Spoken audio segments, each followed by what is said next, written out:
नमस्कार, मी प्राजक्ता जोशी. इंडी जर्नलच्या न्यूजपेपर राऊंडअपमध्ये आपल्या सर्वांचं स्वागत आहे.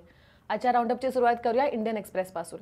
काल नॅशनल स्टॅटिस्टिकल ऑफिस म्हणजेच NSOने भारताचा जो GDP होता, म्हणजे GDPची जी ग्रोथ रेट होती, तर त्याचे जे आकडे आधी दिलेले होते ते रिवाईज केले, ते परत एकदा जाहीर केले. जी GDPची ग्रोथ रेट होती ती 9.2% एवढी असेल असं एस्टिमेट करण्यात आलं होतं. मात्र आता जे नवीन आकडे जाहीर करण्यात आलेले आहेत त्याच्यानुसार 8.9%नी GDP वाढत असल्याचं दिसून आलेलं आहे. आंचल मॅगझिन यांनी आज दिल्लीवरून ही बातमी दिली आहे.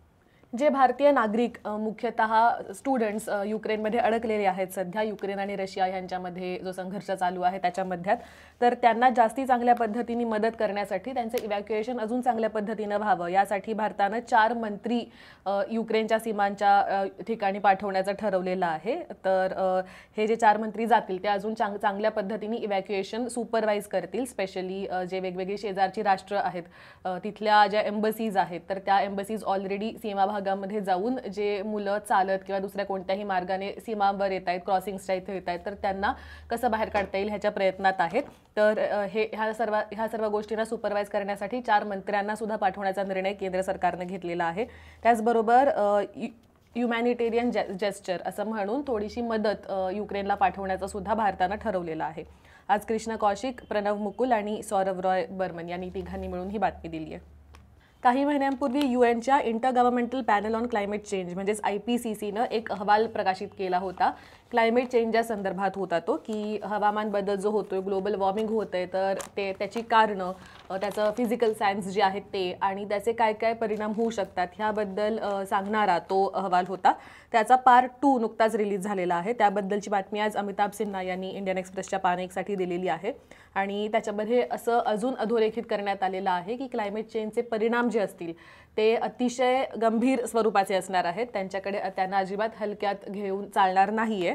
आणि ओव्हरऑलच भारतातली काही शहरं आहेत, स्पेशली भारतातली कोस्टल शहरं जी आहेत, किनारपट्टीवरची शहरं आहेत, ती किती रिस्कमध्ये आहेत. अहमदाबाद हे कसं अर्बन हीट आयलंड बनणार आहे, किंवा मग इंडस, गंगा, साबरमती या नद्यांची पात्र जी आहेत, या नद्यांची बेसिन्स जी आहेत ती 2050 पर्यंत त्याचं पाणी कसं कमी होऊ शकतं, ह्या सर्व बाबतीत भारताच्या अनुषंगाने सुद्धा बऱ्याचशा गोष्टी. आणि भारत किंवा भारताच्या इंडियन सबकॉन्टिनेंटमधले जे देश आहेत ते जास्ती वल्नरेबल का राहणार आहेत, मे बी पूर असतील का, क्लायमेट चेंजचे ड्राऊट असतील, म्हणजे दुष्काळ असेल, क्लायमेट चेंजचे जे ओव्हरऑल सगळे इम्पॅक्ट्स आहेत त्याला जास्ती वल्नरेबल कसं राहू शकतं, या अशा बऱ्याच गोष्टींबाबत ह्यामध्ये भाष्य करण्यात आलेलं आहे. महाराष्ट्राचे राज्यपाल भगतसिंग कोश्यारी यांनी नुकतंच एक विधान केलं ज्याच्यामध्ये त्यांनी संत रामदास यांना छत्रपती शिवाजी महाराजांचे गुरु असं म्हटलं होतं. त्यावरनं बराच गदारोळ सुरू झालेला आहे आणि मराठा कम्युनिटीमधल्या बऱ्याच लोकांनी याचा निषेध केलेला आहे. आणि त्यांनी गव्हर्नरकडनं, कोश्यारी यांच्याकडनं त्यांनी माफी देखील मागितलेली आहे, प्लस त्यांचा राजीनामा सुद्धा मागितलेला आहे. आज मनोज मोरे यांनी पुण्यावरनं याबद्दलची बातमी दिली आहे. नुकतीच IPS ऑफिसर रश्मी शुक्ला यांच्या विरुद्ध पुण्यातल्या बंड गार्डन पोलीस स्टेशनला एक FIR दाखल करण्यात आलेली आहे. 25 फेब्रुवारीला ही FIR दाखल करण्यात आलेली आहे.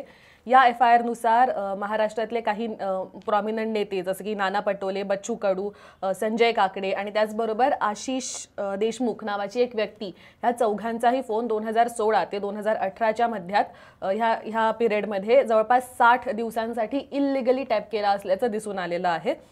पुणे पोलीस यांच्या क्राईम ब्रांचनी ही FIR दाखल करण्यात आलेली आहे. त्याच्यावरनं ह्याचा उलगडा झालेला आहे. आज ऑलमोस्ट सर्वच पेपर्सच्या एडिटोरियल्समध्ये युक्रेन आणि रशिया यांच्यामध्ये चालू असलेला संघर्ष आणि भारताने या सर्व संबंधात जी भूमिका घेतलेली आहे त्याबद्दलचे आर्टिकल्स आलेले आहेत, त्याबद्दलची वक्तव्य आलेली आहेत. आपल्याला माहितीच आहे की भारतानं ॲब्स्टेन केलेलं आहे रशिया विरुद्ध वोट करण्यापासून, रशिया विरुद्ध जाण्यापासून. तर याबद्दल की भारताने ही भूमिका का घेतलेली आहे, किंवा ही भूमिका घ्यायला पाहिजे होती का, घ्यायला नाही पाहिजे होती का, या सर्वच गोष्टींवर भाष्य करणारी आर्टिकल्स आलेली आहेत. आज इंडियन एक्सप्रेसच्या एडिटोरियल पेजवर सुद्धा एक महत्त्वाचं आर्टिकल आलेलं आहे, फेल्ड बाय द वेस्ट. तर ह्याच्यामध्ये त्यांनी युक्रेनमध्ये सध्या जी सिच्युएशन चाललेली आहे त्याला पाश्चिमात्य देश कशाप्रकारे कारणीभूत आहेत आणि कशाप्रकारे पाश्चिमात्य देश किंवा अनेक युरोपियन देश सुद्धा रशियाला युक्रेन विरुद्ध अशा प्रकारचं अग्रेशन करण्यापासून रोखू शकले नाही. आणि ओव्हरऑलच ही सर्व परिस्थिती बघता भारतानं ॲब्स्टेन करणं हे कसं सेफ असू शकतं भारतासाठी, हे एक्सप्लोर करणारे एक आर्टिकल प्रोफेसर अमिताभ मट्टू आणि प्रोफेसर अमृता नार्वेकर यांनी दोघांनी मिळून लिहिलेलं आहे. वाचावं असं हे आर्टिकल आहे. दुसरं जे आर्टिकल आलेलं आहे या संदर्भातलं द आयडियाज पेज या पानावर ते सी राजा मोहन यांनी United against a strong main असं आर्टिकल लिहिलेलं आहे. सी राजा मोहन हे अनेकदा इंटरनॅशनल अफेअर्सबद्दल लिहत असतात इंडियन एक्सप्रेसमध्ये.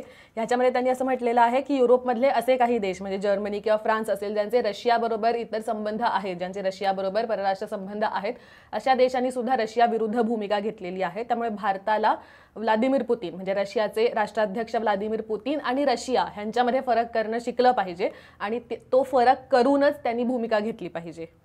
उत्तर प्रदेश निवडणुकांच्या पार्श्वभूमीवर आज इंडियन एक्सप्रेसमध्ये डिसिजन 2022 हे जे पेज असतं त्यांचं ज्याच्यावर इलेक्शन रिलेटेड बातम्या असतात तर त्याच्यावर अमित शहा यांचा इंटरव्ह्यू घेण्यात आलेला आहे.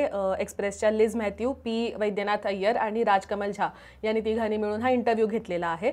अमित शहा हे नेहमीच म्हणजे भाजप फुल कॉन्फिडन्स व्यक्त करत आलेला आहे इलेक्शन सुरू होण्याआधीपासूनच की यूपी ते परत मिळवणारच आहे, यूपीमधली सत्ता त्यांना परत मिळणार आहे असा कॉन्फिडन्स ते वेळोवेळी व्यक्त करत आलेले आहेत.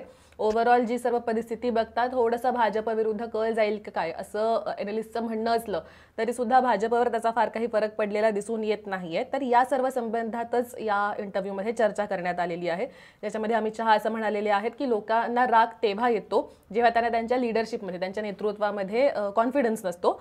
मात्र योगी आदित्यनाथ यांच्याजवळ लोकांचा विश्वास आहे आणि त्यांचे जे इंटेन्शन्स आहेत त्याला सुद्धा लोक ट्रस्ट करतात, त्याच्यावर सुद्धा लोकांचा विश्वास आहे आणि यामुळे यूपी मधली सत्ता ही परत भाजपकडे येणार असल्याचं त्यांनी म्हटलेलं आहे.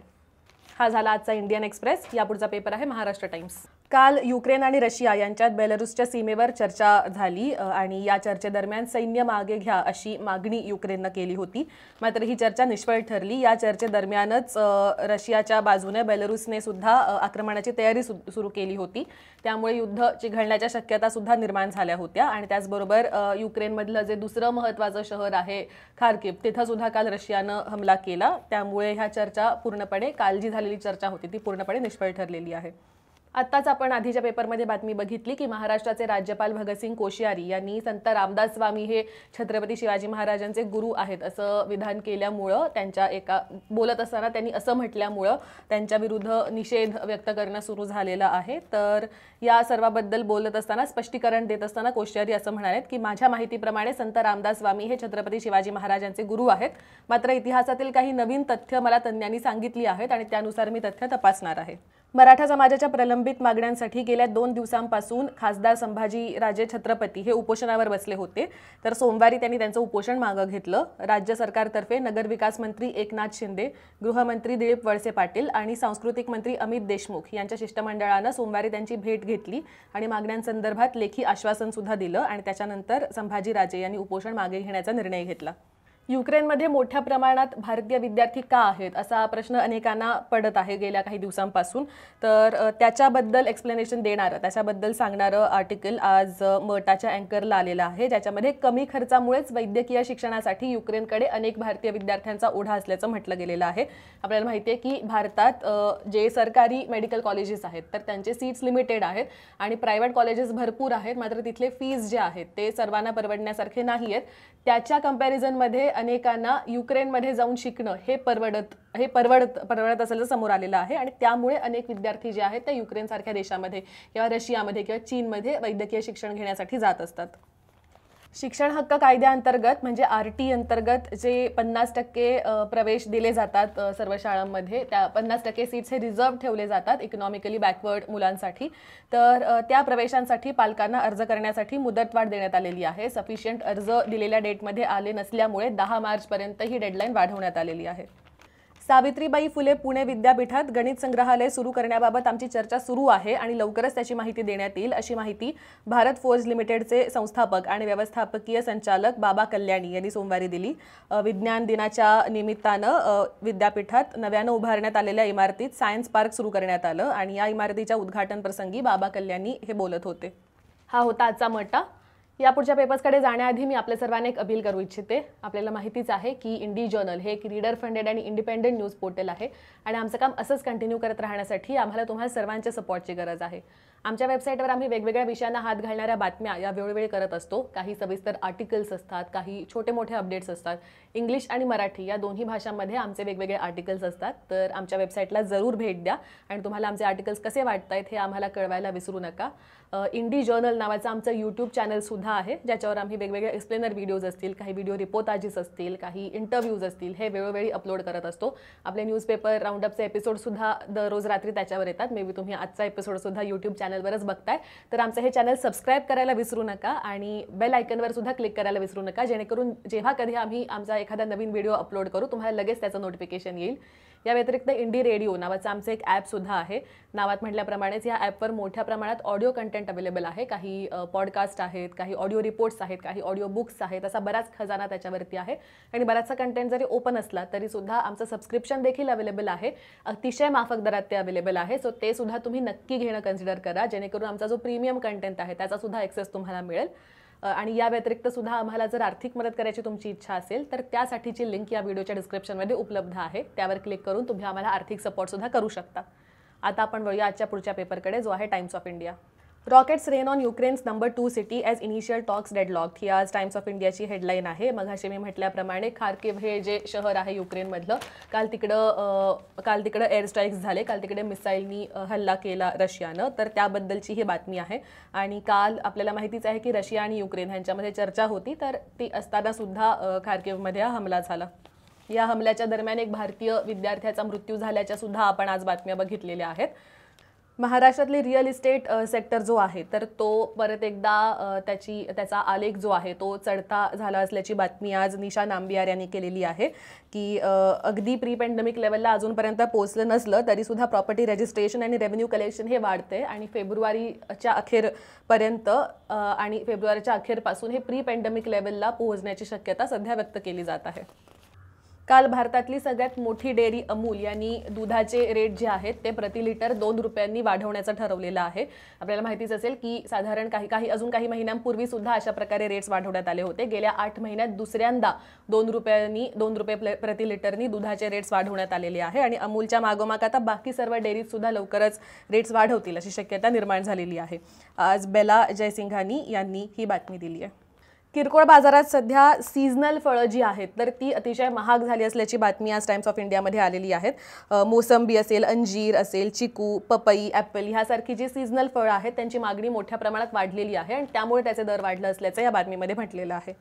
जवळपास 3 दिवसांपूर्वीच पुणे महानगरपालिकेनं शहरातलं पहिलं स्वच्छ ATM ओपन केलं होतं, इनॉग्रेट केलं होतं JM रोडला.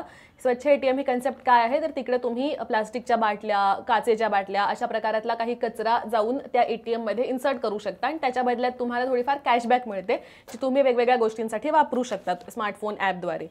तर हे जे ATM आहे त्याला टाइम्स ऑफ इंडियाच्या रिपोर्टरनी व्हिजिट केलं आणि ते व्हिजिट केल्यावर 3 दिवसातच हे ATM बंद असल्याचं त्यांना आढळून आलं. आज अंजली झांगियानी यांनी या संदर्भातली बातमी दिलेली आहे.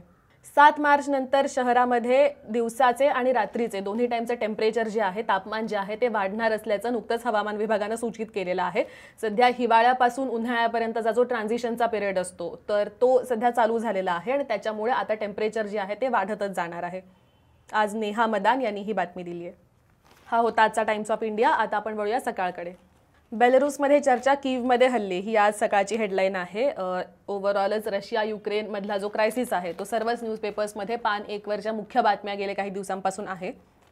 लशीवरून केंद्र राज्यात कलगीतुरा अशी एक इंटरेस्टिंग बातमी आज सकाळने केलेली आहे. मुदत संपणाऱ्या कोरोना प्रतिबंधक लशीवरून केंद्र आणि राज्य सरकारनं परस्पर विरुद्ध सूचना दिलेल्या आहेत. यामुळे लशीचं करायचं काय यावरून केंद्र आणि राज्य सरकारमध्ये कलगीतुरा रंगला आहे. राज्यात कोरोना प्रतिबंधक लशींचा मोठा साठा खासगी रुग्णालयांमध्ये आहे आणि त्यापैकी काही लाख लशींच्या डोसची मुदत ही पुढच्या महिन्याभरात संपणार आहे. याबद्दल सरकारनं धोरण निश्चित करावे अशी मागणी वैद्यकीय तज्ज्ञांनी केली होती. याबद्दल सध्या ही चर्चा आणि जो कॉन्फ्लिक्ट आहे तो चालू आहे. जवळपास 70 वर्षांपूर्वी भारतातून नामशेष झालेला चित्ता परत एकदा भारतात आणण्याच्या योजनेसंदर्भात नुकतंच भारतातील एका शिष्टमंडळानं नामिबिया या देशाच्या अधिकाऱ्यांशी चर्चा केली आणि ही चर्चा फलदायी सुद्धा ठरलेली आहे. त्यामुळे लवकरच नामिबियातून भारतातील मध्य प्रदेशातल्या कुनो राष्ट्रीय उद्यानात चित्ता आणण्यासाठी कार्यपद्धती तयार केली जाणार आहे. हा होता आजचा सकाळ. याचबरोबर इंडी जर्नलचा आजचा न्यूजपेपर राऊंडअप सुद्धा आम्ही इथंच थांबवत आहोत. दररोज आमचा राऊंडअप बघत राहण्यासाठी आम्हाला फेसबुकवर नक्की फॉलो करा. इंडी जर्नल हे आमचं यूट्यूब चॅनल नक्की सबस्क्राईब करा आणि इंडी रेडिओ हे आमचं ॲप डाउनलोड करायला विसरू नका. धन्यवाद.